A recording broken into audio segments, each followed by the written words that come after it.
Hello बच्चों, आज के वीडियो में हम देखेंगे होमोलोगस सीरीज़। इसके पिछले वीडियो में हमने देखा था फंक्शनल ग्रुप्स के बारे में। आज देखेंगे होमोलोगस सीरीज़। होमोलोगस सीरीज़ क्या है? अ सीरीज़ और group of organic compounds whose every member has same functional group and shows similar chemical properties is called homologous series। यानी ऑर्गेनिक कंपाउंड्स का ऐसा ग्रुप जिसके हर एक मेंबर के पास सेम फंक्शनल ग्रुप होगा और सिमिलर केमिकल प्रॉपर्टी होगी, उसको कहा जाएगा होमोलोगस सीरीज।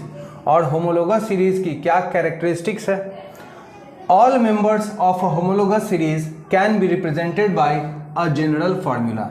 मतलब कि एक होमोलोगस सीरीज के जितने भी मेंबर्स हैं उन सारे मेंबर्स को एक ही जनरल फार्मूला के द्वारा रिप्रेजेंट कर सकते हैं।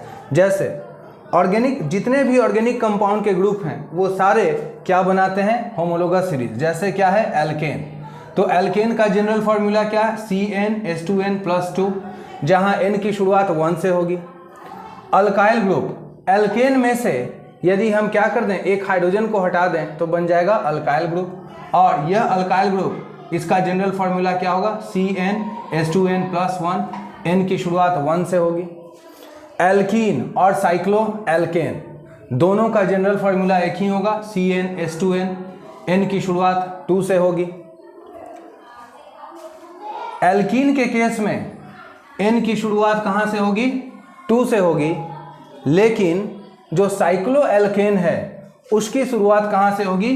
कार्बन नंबर 3 से होगी, क्योंकि 3 कार्बन से कम का साइक्लो एल्केन बन नहीं सकता। लेकिन उसका जनरल फार्मूला क्या होगा? सेम। अल्किनाइल ग्रुप क्या है? एल्कीन में से एक हाइड्रोजन हटा दीजिए तो मिलेगा अल्किनाइल ग्रुप। और अल्किनाइल ग्रुप का जो जनरल फार्मूला होगा ये क्या होगा? CnH2n-1, जहाँ n की शुरुआत कहाँ से होगी? 2 से। उसी तरह से अल्काइन है या साइक्लो एल्कीन, इस दोनों का जनरल फार्मूला सेम होगा। जो अल्काइन है उसकी शुरुआत होगी कार्बन 2 से, लेकिन जो साइक्लो एल्कीन होगा उसकी शुरुआत होगी कार्बन नंबर 3 से। ठीक है। अल्काइनाइल ग्रुप, अल्काइन में से एक हाइड्रोजन हटा दीजिए तो क्या हो जाएगा? CnH2n-3, ये क्या हो जाएगा? Alkyne group. अल्काइन ग्रुप में भी कार्बन की शुरुआत 2 से होगी। अल्काइल हैलाइड, अल्काइल हैलाइड में क्या होगा? एल्केन में से एक हाइड्रोजन हटा के और हैलोजन को ऐड कर दें तो उसका जनरल फार्मूला होगा CnH2n+1X, जहां X क्या है? हैलोजन है। और N की शुरुआत कहां से होगी? 1 से होगी। अल्कोहल और ईथर का जनरल फार्मूला दोनों का एक ही होगा, CnH2n+2 और O। ठीक है। जबकि अल्डिहाइड और कीटोन का क्या होगा? CnH2nO। कार्बोक्सिलिक एसिड और एस्टर का होगा CnH2nO2। जो भी होमोलोगस सीरीज के मेंबर्स हैं तो सक्सेसिव मेंबर्स यानी 2 लगातार मेंबर्स के मॉलिक्यूलर फार्मूला में एक CH2 यूनिट का डिफरेंस होगा, जबकि जो मॉलिक्यूलर मास है उसमें 14 यूनिट का डिफरेंस होगा। जैसे मान लेते हैं कि फर्स्ट मेंबर है कौन? मेथेन, और सेकेंड मेंबर क्या होगा? C2H6 एथेन होगा। तो इसके मॉलिक्यूलर फार्मूला में कितने का डिफरेंस होगा? CH2 का, जबकि मॉलिक्यूलर मास में कितने का डिफरेंस होगा? 14 यूनिट्स का। जितने भी मेंबर्स हैं सारे का केमिकल प्रॉपर्टी सिमिलर होगा, क्योंकि सारे में फंक्शनल ग्रुप एक ही होगा, सिमिलर होगा।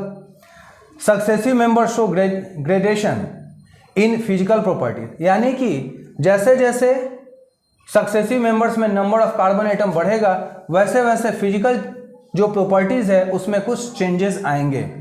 ठीक है। And all members can be prepared by same general method, यानी कि एक होमोलोगस सीरीज के जितने भी मेंबर्स होंगे सारे को सेम जनरल मेथड के द्वारा बनाया जा सकता है। और एक होमोलोगस सीरीज के हर एक मेंबर को क्या कहा जाता है? होमोलोग कहा जाता है। ठीक है। इस तरह से ये होमोलोगस सीरीज के बारे में जो भी इंफॉर्मेशन है ये आपको कंप्लीट होता है। ठीक है।